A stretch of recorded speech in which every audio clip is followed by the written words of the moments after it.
What are we waiting for? What are we looking for, Africa? Are we looking for mere charters conceived in the light of the United Nations example? A type of United Nations organization whose decisions are framed on the basis of resolutions that in our experience have sometimes been ignored by member states, where groupings are formed and pressure developed in accordance with the interests of the groups concerned? Or is it intended that Africa should be turned into a loose organization of states on the model of the organization of the American states, in which the weaker states within it can be at the mercy of the stronger or more powerful ones, politically and economically, and all at the mercy of some powerful outside nation or group of nations? Your Excellencies, is this the kind of association we want for ourselves? In the United Africa we all speak of with such feeling and emotion? Your Excellencies, permit me to ask, is this the kind of framework we desire for a united Africa? An arrangement which in future would permit Ghana or Nigeria or the Sudan or Liberia or Egypt or Ethiopia, for example, to use pressure with either superior economic or political influence gives to decide the flow and direction of trade, say from Burundi or Togo or Nyasaland to Mozambique and Madagascar. We all want a united Africa. United not only in our concept of what unity connotes, but united in our common desire to move forward together in dealing with all the problems that can best be solved only on a continental basis. Sir, when the first Congress of the United States met many years ago at Philadelphia, one of the delegates sounded the first chord of unity by declaring that they had met in a state of nature. In other words, they were not in Philadelphia as Virginians or Pennsylvanians, but simply as Americans. This reference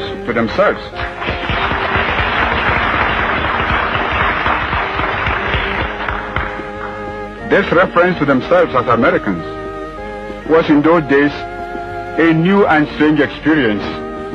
But may I dare to assert, equally on this occasion, Your Excellencies, that we meet here today not as Ghanaians, Guineans, Egyptians, Algerians, Moroccans, Malians, Liberians, Congolese, or Nigerians, but as Africans.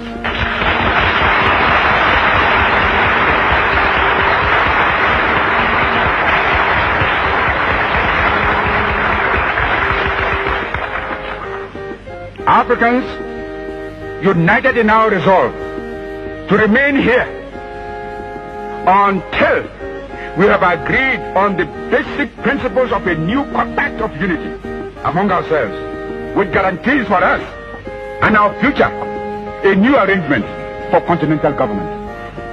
If we succeed in establishing a new set of principles as the basis of a new charter or statute for the establishment of a continental unit of Africa and the creation of social and political progress for our people, then, in my view, this conference should mark the end of our various groupings and regional blocs.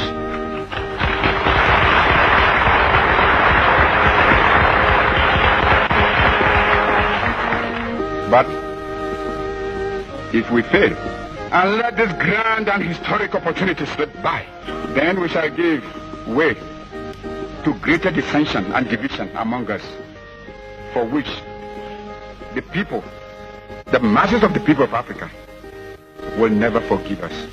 And the popular and progressive forces and movements within Africa will condemn us, surely. I'm sure, therefore, that we shall not fail them. Your Excellencies, I have spoken at length because it is necessary for us all to explain not only to one another present here, but also to our people who have instructed us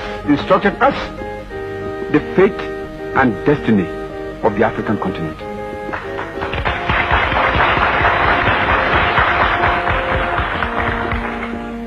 We must therefore not leave this place until we have set up an effective machinery for achieving African unity.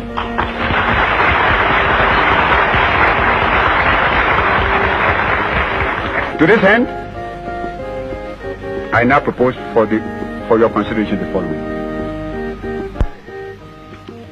As a step, Your Excellencies, a declaration of principles uniting and binding us together, and to which we must all faithfully and loyally adhere, and laying the foundation of unity should be set down. And there should also be a formal declaration that all the independent African states here and now agree to the establishment of a Union of African States. A second, an urgent step for the realization of the unification of Africa. An All-Africa Committee of Foreign Ministers be set up now, and that before we rise from this conference, a date should be fixed for them to meet. This committee should establish, on behalf of the heads of our governments, a permanent body of officials and experts to work out a machinery for the Union Government of Africa. This body of officials and experts should be made up of one or two of the best brains from each of the independent African states. The various charters of the existing groupings and other relevant documents could also be submitted to these official experts, working under the hegemony of a committee of the foreign ministers. And a presidium consisting of the heads of government of the independent African states should be called upon to meet and adopt a constitution and other recommendations which will launch the government of Africa. We must also decide on a location where this body of officials and experts will work as the new headquarters or capital of our union government.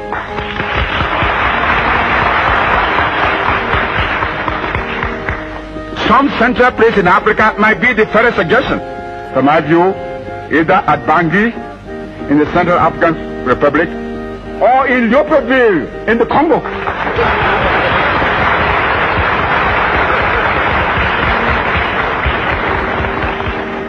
All the officials that will go there, and we shall support their work. My colleagues may have other proposals.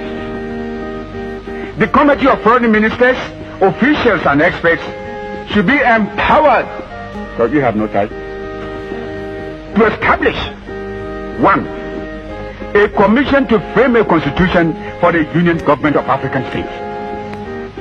2, a commission to work out a continent-wide plan for a united or common economic and industrial program for Africa.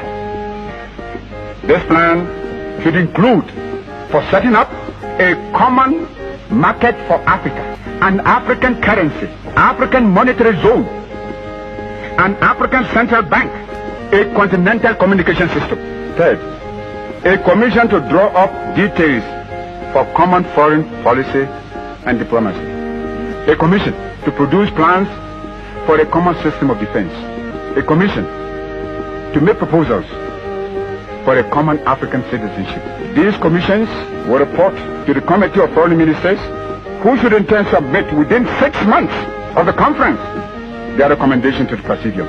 The Presidium meeting in conference at the Union headquarters, whether it's at Bangui or Libreville, will consider and approve the recommendations of the Committee of Foreign Ministers in order to provide funds immediately for the committee of the permanent officials and experts of the headquarters of the Union. I suggest that a special committee be set up now to work out a budget for this. Your Excellencies, with these steps, I submit, we shall be irrevocably committed to the road which will bring us to a union government of Africa. Only a united Africa with central political direction can successfully give effective material and moral support to our freedom fighters in Southern Rhodesia, Angola, Mozambique, Southwest Africa, Bechuanaland, Swaziland, Basutoland, Portuguese Guinea, etc., etc., and of course South Africa.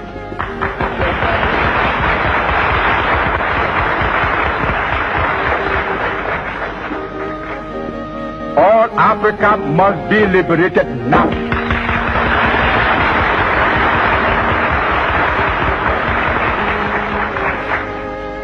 It is therefore imperative for us, here and now, to establish a liberation bureau for African freedom fighters. The main object of this bureau, to which all governments should subscribe, should be to accelerate emancipation of the rest of Africa, still under colonial and racialist domination and oppression. It should be our joint responsibility to finance and support this bureau. On their successful attainment of independence, these territories will automatically join our Union of African States and thus strengthen the fabric of Mother Africa. It's the only hope for them. Otherwise, when they become independent, where are they going? We shall live here, having laid the foundation of our unity. Your Excellencies, nothing could be more fitting than that the unification of Africa should be born on the soil of a state which stood for centuries as a symbol of African independence.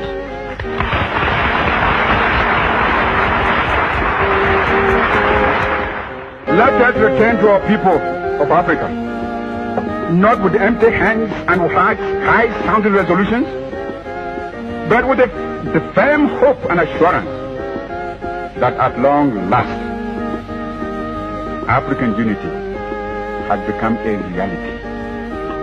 What brought all of you here? We shall thus begin the triumphant march to the kingdom of the African personality and to a continent of prosperity and progress, of equality and justice, and of work and happiness. This shall be our victory. Victory within a continental government of a Union of African States. This victory would give our voice greater force in world affairs and enable us to throw our weight more forcibly on the side of peace.